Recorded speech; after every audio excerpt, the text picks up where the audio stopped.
Love. Love. Love. That thing that makes grown men fumble their words and turns the smartest minds into poets overnight. That thing that fuels the movies, the songs, the dreams. Yet, somehow, some of us are still sitting on the sidelines, watching.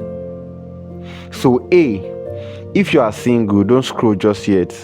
This one is for you. A story of love, found young, found deep, and yet still waiting. I was 8, I think about 8 or about 9 years old, and I was in primary 5. She was in primary 4.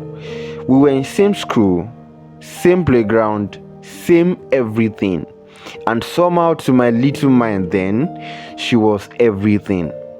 She had this smile, one of those rare kinds, the kind that made school feel like more than just classwork and closing bells. We were young, clueless, but in our tiny hearts, we thought we had something real.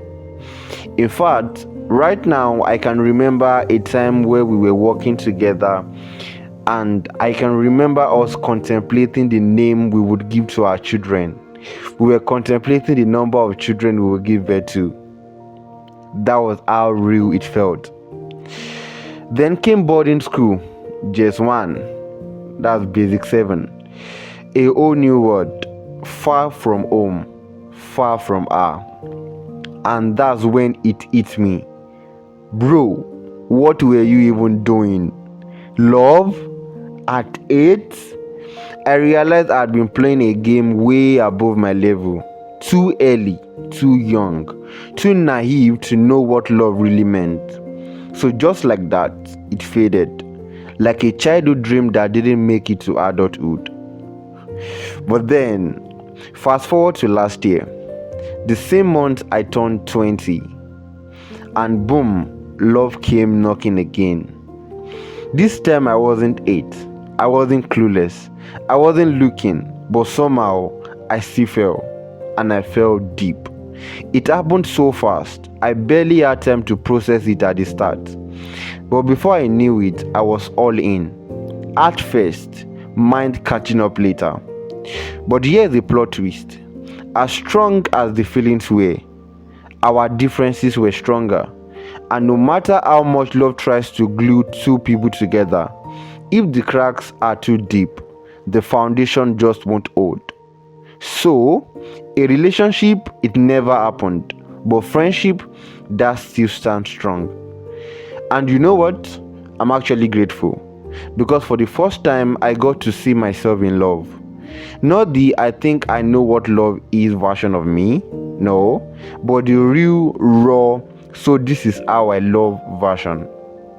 And that's when I realized you can watch all the YouTube videos, listen to all the podcasts around love and relationships. You can read all the books. You can take notes from all the pastors, all the preachers. But some things about love you would never understand until you actually experience it. You can learn from other people's stories, but there are some lessons only love itself can teach you. No matter how much you think you know, the real test is when your heart is on the line. So here I am, still single, still not waiting, not searching, just living. I've had close friends. I still have really amazing close friends. Moments that made me pause. But every time love knocked, something held me back from opening the door. Was it fear? Timing? Or maybe God just saying, not yet? Maybe love waits till the stars align. Or maybe, just maybe, being single isn't a waiting room. Maybe it's a season of its own.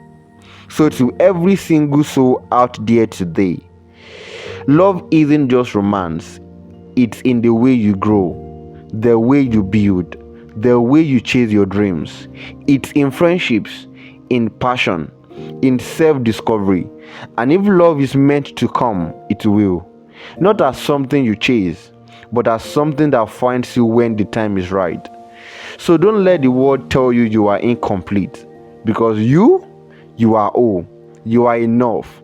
And that, my friend, is love's greatest truth. If this hits home for you, then I'm glad.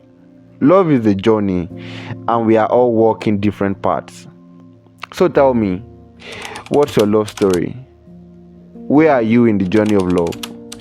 I would love to read from you in the comment section.